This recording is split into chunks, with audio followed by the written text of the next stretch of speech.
Chapter 9. Watching her from the shadows. The radiant modern office of Blackwood Industries was a far cry from Lisa's humble studio. It was a place of power and influence which was a testament to Sebastian's success. But as he sat behind his massive desk, staring at the untouched paperwork in front of him, his mind was elsewhere. He could not stop thinking about Lisa, about the way she had looked at him during their brief conversation backstage. There had been wariness in her eyes, a reluctance to let him get too close. He understood that. He had seen that same look in others over the years. People who feared being used, being cast aside once they had served their purpose. But with Lisa, it was different.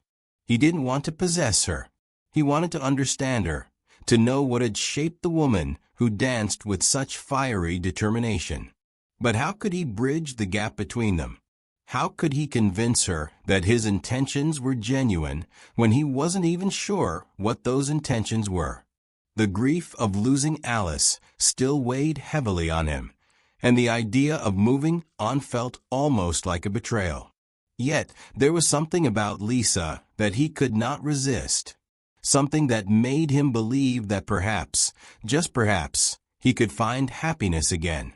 But Lisa was guarded, and he knew he had to tread carefully. The last thing he wanted was to scare her away or make her feel like he was trying to buy her affection. He would have to be patient, to show her that he was interested in more than just her beauty, that he saw the strength and resilience that lay beneath. Sebastian lay in his bed, staring up at the ceiling, the moonlight casting long shadows across his room. The vastness of his estate, once a comforting reminder of his success, now felt cold and empty. It had been this way for the years since Alice's death, but tonight it was different. Tonight, his thoughts were consumed by Lisa Hart. No matter how hard he tried, Sebastian could not push Lisa out of his mind. Her graceful movements, the passion in her eyes, the way she had captivated him from the very first moment he saw her dance. It was all so vivid, so real.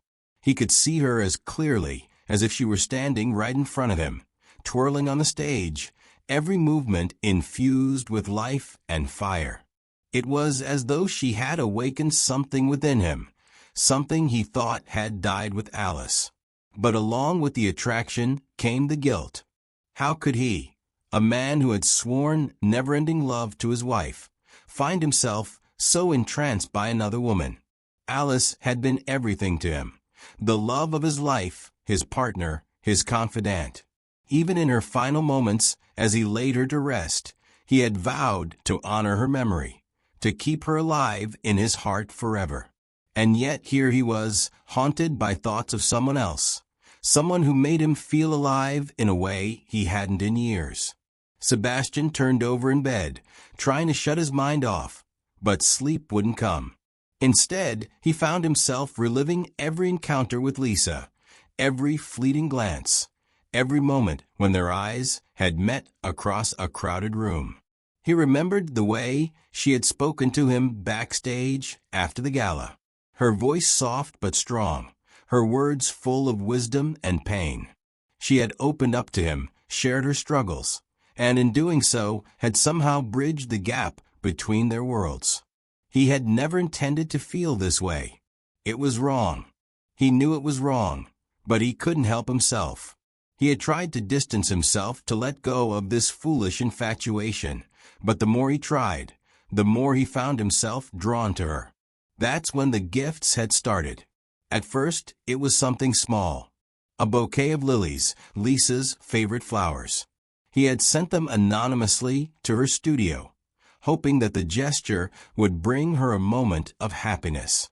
But when he imagined her smile as she received them, a warmth spread through him that he hadn't felt in years. It was intoxicating, and he craved for more. So he continued. He sent her a custom-made pair of ballet shoes, crafted from the finest materials. A rare piece of art depicting a dancer in mid-leap, something he knew she would appreciate. He imagined the joy this must have brought to her heart. The thought of her happiness made him feel a way he could not understand. That pushed him to want to do more. He began sending a series of donations to her dance studio, each enough to cover the costs of her next production. Each gift was sent in disguise, carefully chosen to bring her joy while keeping him at a distance.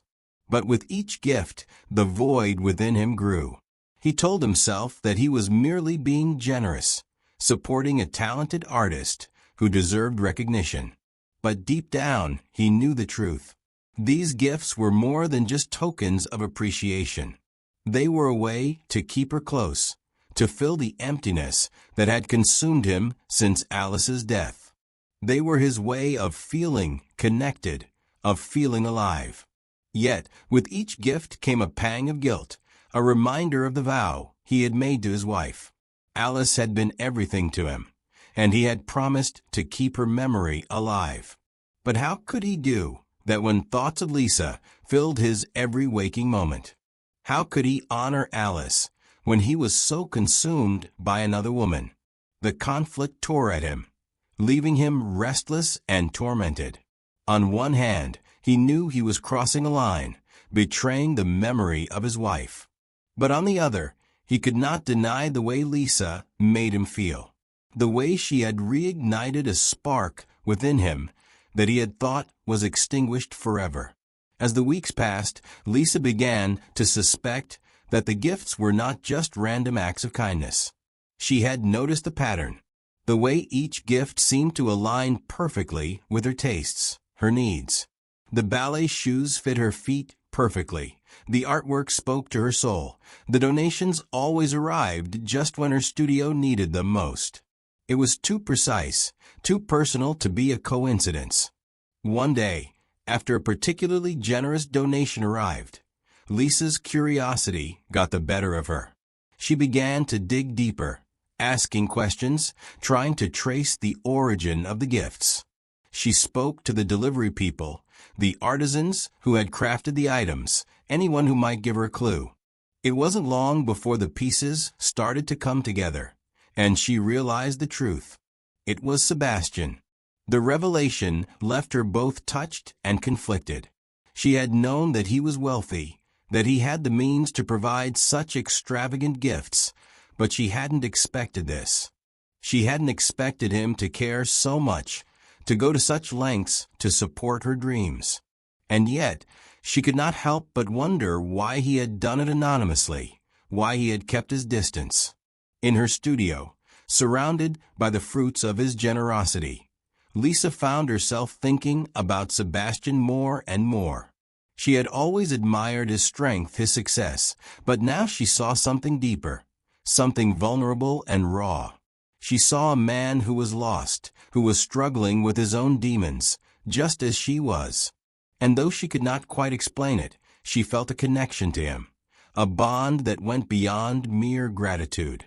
She knew that he was fighting his own battles, that he was caught between the past and the present, between love and guilt. And as she thought about all the gifts he had sent, she realized that maybe, just maybe, he needed her as much as she needed him. But what would she do with that knowledge? Could she reach out to him, bridge the gap between them, or would she remain as distant as he had chosen to be? The questions swirled in her mind, leaving her as restless as he was, both of them caught in a dance of desire, guilt, and unspoken emotions.